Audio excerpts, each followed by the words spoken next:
Hey there, moms and dads.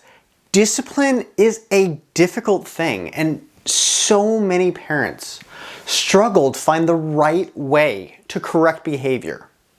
While there are certainly many ways to handle discipline, today I really want to address one that many parents use reflexively, usually having learned it from their own upbringing that may actually not be healthy for their kids, and that's spanking. I'm sure you've heard the term, spare the rod, spoil the child. Ironically, although often quoted by religious folks, this phrase isn't actually from the Bible. Rather, the origins are a 17th century satirical poem by Samuel Butler. The ironic part is, this was actually written in an effort to expose and denounce violence against children.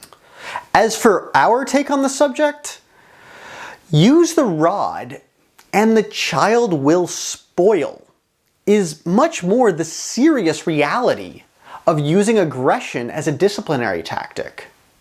The object of discipline is to teach, not to instill fear and perpetuate violence. While there may appear to be some short-term improvements in behavior, the long-term effects of spanking can actually be quite appalling.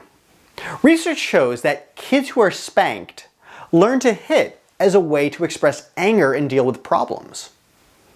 Kids who are spanked are more likely than others to have low self-esteem, depression, lower grades, and consequently a lower paying job.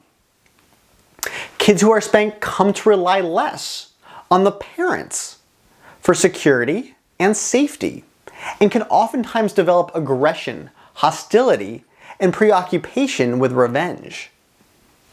Kids who are spanked may develop deviant ideas of relationships and mistake aggression for love.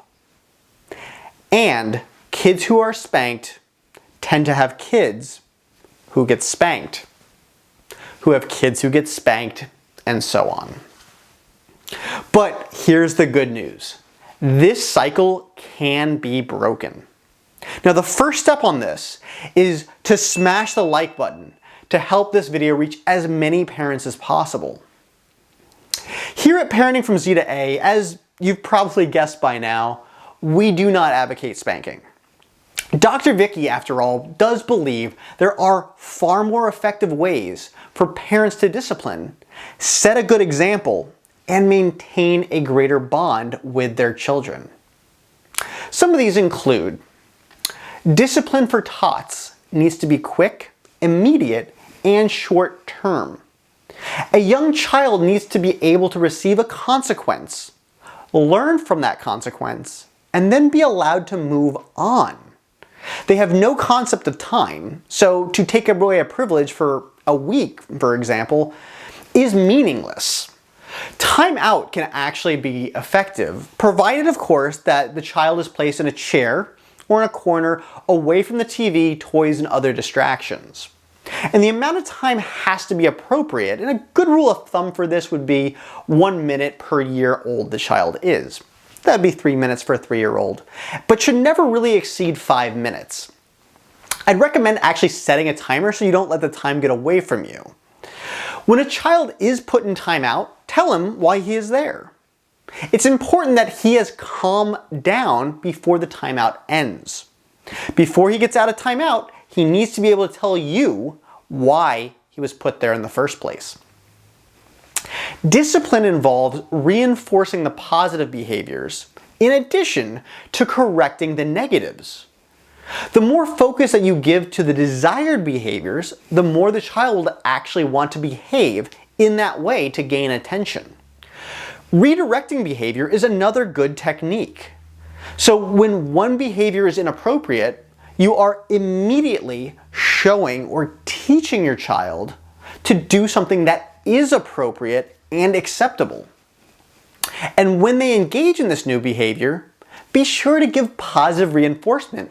Praise them, give them hugs, high fives, and so on.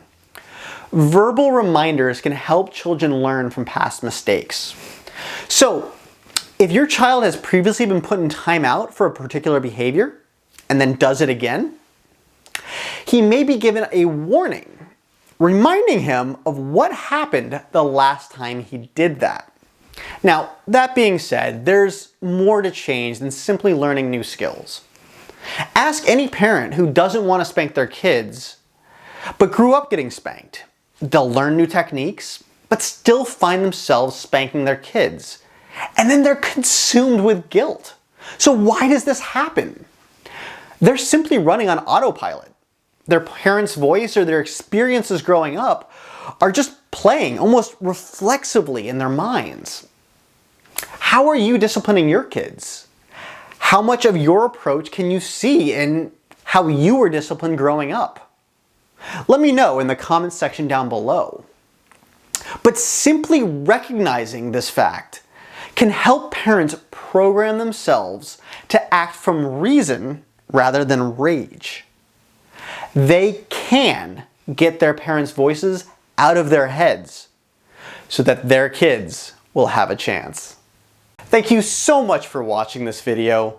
For more tips and tricks for parenting of toddlers, teens, and in-betweens, check out our other videos over here or join our communities on Facebook and Twitter. Until next time, enjoy your kids.